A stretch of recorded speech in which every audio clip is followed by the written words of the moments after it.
Bismillahirrahmanirrahim. Assalamualaikum warahmatullahi wabarakatuh. Bismillah, alhamdulillah, wassalatu wassalamu ala rasulillah wa ala alihi wa sahbihi wa mawalah. Ashhadu an la ilaha illallah wahdahu la syarikalah wa ashhadu anna muhammadan abduhu wa rasuluhu alladzi la nabiyya ba'dah. Sahabat Sabila dimanapun berada, alhamdulillah pada kesempatan sore hari ini kita bisa bersama-sama bersua kembali di dalam acara Sabila Salimah berbagi ilmu via online. Mudah-mudahan salawat dan salam tercurah limpahkan kehadirat junjungan alam Habibana wa Nabiyana Muhammad sallallahu alaihi wasallam. Sahabat Sabila dirahmati Allah, tema pada kesempatan sore hari ini adalah bagaimana kita menjadi Kartini di era digital. Hari ini 146 tahun yang lalu Kartini hadir ya di tahun 1879. Beliau lahir di tanggal 21 April 1879 ya, artinya 146 tahun yang lalu. Jadi kalau beliau hadir, usia beliau adalah 146 tahun gitu ya. Kartini boleh mati tetapi semangat cita-citanya harus tetap ada, harus tetap kita jalankan, kita kerjakan. Kita sebagai seorang perempuan, sebagai seorang wanita, sebagai seorang ibu dari anak-anak kita, sebagai seorang istri dari suami kita, bahkan kita juga sebagai bagian dari anggota masyarakat, tentu saja kita sebagai kaum perempuan harus tetap memperjuangkan ya cita-cita beliau. Raden Ajeng Kartini adalah sosok perempuan pelopor emansipasi wanita di Indonesia. Beliau memperjuangkan hak perempuan untuk mendapatkan pendidikan dan kesetaraan. Nah, di era digital ini, semangat Kartini harus tetap relevan. Bahkan harus semakin luas cakupannya, ya. Nah, perempuan-perempuan masa kini memiliki lebih banyak peluang sebenarnya untuk berkontribusi di berbagai bidang. Ya, berkat kemajuan teknologi, kita bisa mengakses internet dimanapun, kapanpun, jangkauannya yang sangat luas, gitu ya. Bisa menembus ruang dan waktu, gitu ya. Nah, namun memang di dalam berteknologi tentu saja kita menemukan berbagai tantangan-tantangan ya. Sebagai seorang perempuan kita pasti akan menemukan tantangan-tantangan di dalam era digital ini. Yang pertama adanya kesenjangan digital. Ya, tidak semua perempuan memiliki akses atau keterampilan digital yang memadai. Artinya kita memerlukan keterampilan, memerlukan pengetahuan bagaimana kita mengakses digital. Ya. Yang kemudian kedua adanya cyberbullying, ya, cyberbullying, yaitu pelecehan online. Ya, perempuan lebih rentan mengalami kekerasan berbasis gender di dunia maya. Jadi memang itulah yang kita lihat dan faktanya juga itu, perempuan ini adalah menjadi sasaran empuk di dalam pelecehan di dunia maya gitu ya. Jadi kita memang harus berhati-hati dalam mengupload ya gambar-gambar kita, dalam mengupload foto keluarga kita, mengupload kegiatan-kegiatan kita. Ya, banyak cyber crime gitu ya di luar sana yang memang memiliki motivasi terkait dengan memanfaatkan diri kita ini sebagai objek dari kegiatan mereka itu. Jadi memang ini adalah tantangan kita di dunia digital, bagaimana kita bisa berhati-hati ya di dalam mengakses ya tentang kita. Yang kemudian yang berikutnya adalah apa tantangan perempuan di dunia digital adalah stereotip gender. Jadi masih ada anggapan bahwa bidang teknologi itu bukan untuk perempuan. Ya, padahal kita perempuan juga bisa menggunakan fasilitas digital itu untuk semua jenjang gitu ya. Untuk kepentingan-kepentingan yang memang kita juga bisa membuat konten kreatif gitu ya, bisa berjualan online, kita juga bisa berdakwah secara online, kita bisa memberikan edukasi lewat online ya. Dan hal ini memang ya itulah ada kesenjangan terutama, tetapi kita bagaimana bisa mengcounter itu semua.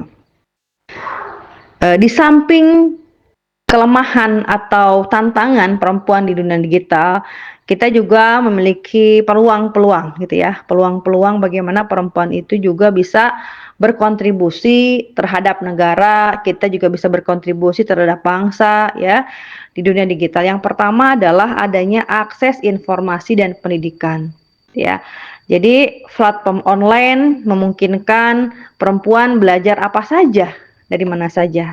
Nah, sekarang ini memang banyak akses-akses yang bisa kita akses ya, terutama misalnya diantaranya banyak kuliah-kuliah umum gitu ya di media sosial ya, bisa di lewat YouTube kita bisa mengikuti ceramah, seminar gitu ya, atau bahkan kita kuliah online pun bisa ya lewat uh, digital ini ya.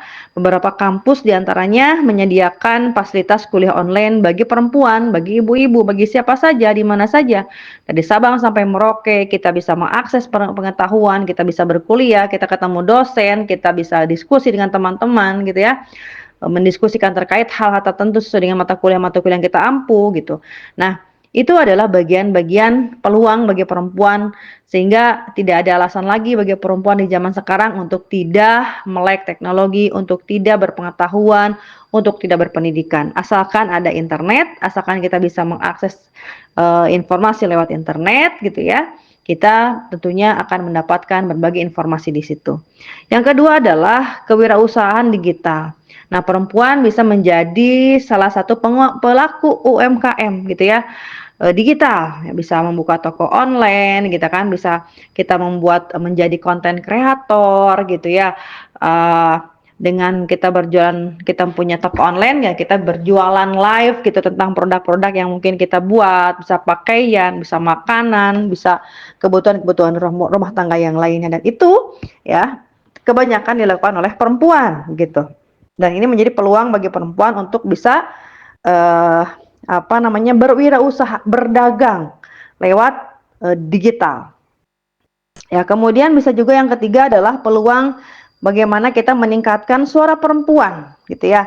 Nah, media sosial ini merupakan ruang ya, memberikan ruang bagi perempuan untuk menyuarakan opini, menyuarakan suara-suara perempuan gitu ya, pendapat-pendapat atau gagasan gitu ya, advokasi, berbagai inspirasi. Kita punya ide, kita punya gagasan untuk kemajuan negeri, untuk kemajuan perempuan, kita bisa suarakan lewat internet, lewat dunia maya, lewat digital.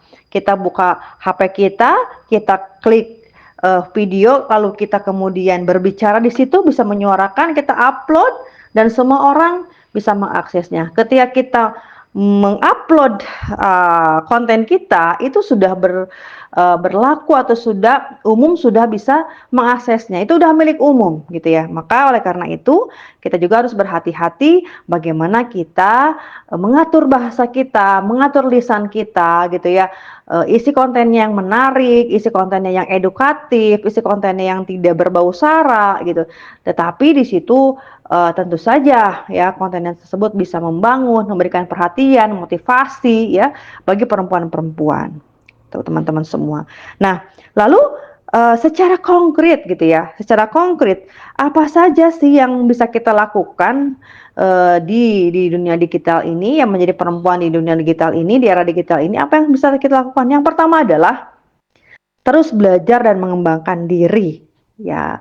Jadi sebagai seorang manusia tentu saja ketika kita ingin ya terus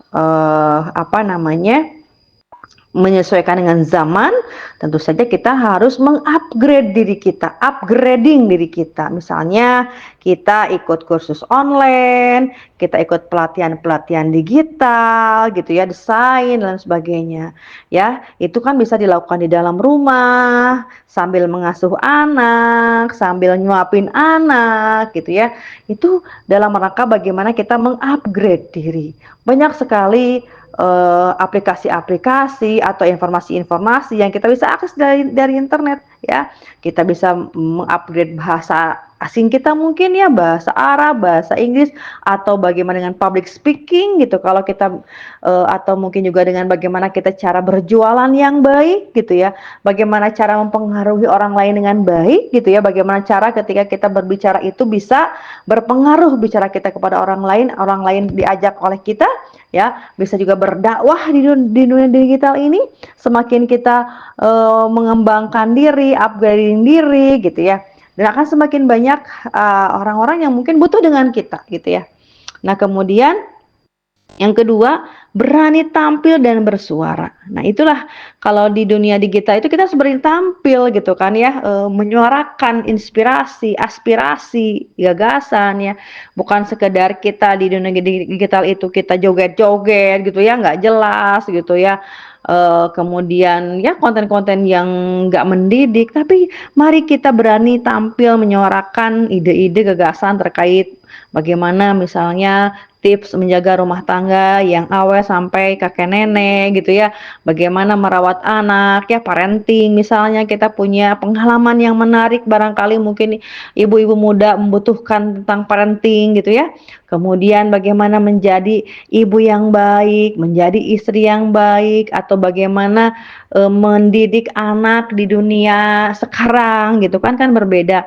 Nah, itu barangkali ibu-ibu bisa punya tip dan triks ya, bagaimana misalnya mendidik anak sehingga menjadi seorang hafizah, menjadi seorang hafiz. Nah, ini bisa disampaikan kepada ibu-ibu yang lainnya. Kemudian apa yang bisa kita lakukan ya? Yang ketiga, ketika kita menjadi Kartini di era digital, yang ketiga adalah berkolaborasi dan berbagi ilmu. Ya, kita bisa berkolaborasi, kita bisa bekerja sama, ajak perempuan lain ya untuk ikut melek digital. Misalkan kita punya produk, kemudian kita bisa jualan, ajak perempuan lain menjadi reseller kita gitu, atau sama-sama kita berjualan gitu ya, tukar menukar informasi gitu. Sehingga ibu-ibu yang tidak melek teknologi bisa melek, dan kemudian dia bisa menggunakan teknologi itu untuk misalnya kebaikan ya, bisa berjualan, berbagi ilmu gitu ya, berbagi resep gitu. Nah, yang keempat adalah membangun bisnis atau berkarir dengan teknologi. Nah, kita juga bisa membangun bisnis ini dengan berbasis teknologi ya. Manfaatkan platform digital untuk mandiri secara ekonomi gitu ya, teman-teman semuanya. Kita bisa berjualan secara online, kita bisa menggunakan fasilitas-fasilitas untuk online, TikTok online gitu ya. Kita bisa bisa online online di situ, nge-live gitu ya, untuk menjual produk-produk kita. Nah, kemudian yang kelima adalah menjadi agen perubahan. Tentu saja kita ini adalah agent gitu ya. Perempuan adalah agent di dalam perubahan. Siapa lagi kalau bukan diri kita? Ya kapan lagi kalau bukan hari ini? Ya, mulai dari saat ini, mulai dari yang kecil, kita bagaimana menjadi agent ya, terlibat dalam beberapa gerakan sosial, misalkan mengkampanyekan kesetaraan, bahwa kita juga mampu, kita juga bisa, bukan hanya laki-laki yang bisa tampil di publik, kita pun bisa tampil di publik gitu ya, teman-teman semua. Nah, maka kita ini mengajak perempuan untuk teredukasi mungkin dengan pikiran-pikiran kita, dengan gagasan-gagasan kita gitu ya. Dan bagaimana saat dulu Kartini memperjuangkan hak perempuan untuk bisa sekolah gitu, untuk memperjuangkan bahwa perempuan itu tidak dimarginalkan, perempuan tidak dinomorduakan, bahwa perempuan itu memiliki hak yang sama dengan laki-laki untuk sama-sama ikut belajar, untuk sama-sama ikut berpendidikan, berpengetahuan yang tinggi ya. Perempuan juga bisa jadi dosen, perempuan juga bisa jadi profesor, perempuan juga bisa jadi guru, perempuan pun bisa menjadi apa yang laki-laki dilakukan gitu ya. Jadi antara perempuan dan laki-laki memiliki kesetaraan untuk sama-sama menjadi hamba Allah gitu ya. Karena dalam Al-Qur'an dikatakan bahwa perempuan dan laki-laki itu sama di mata Allah gitu ya. Teman-teman semua, tentu saja yang terakhir adalah bagaimana menjadi Kartini di era digital ini bukan hanya soal teknologi tetapi tentang keberanian untuk berdaya ya. Bukan sekedar teknologi, tetapi keberanian untuk berdaya, bersuara, dan berbagi dampak positif. Yang kedua, mari kita lanjutkan perjuangan Kartini dengan semangat zaman sekarang, yaitu seorang perempuan yang melek digital, perempuan yang mandiri, dan perempuan yang memberikan dampak positif bagi dirinya, bagi keluarganya, dan bagi masyarakatnya. Wallahu a'lam bishawab. Wassalamualaikum warahmatullahi wabarakatuh.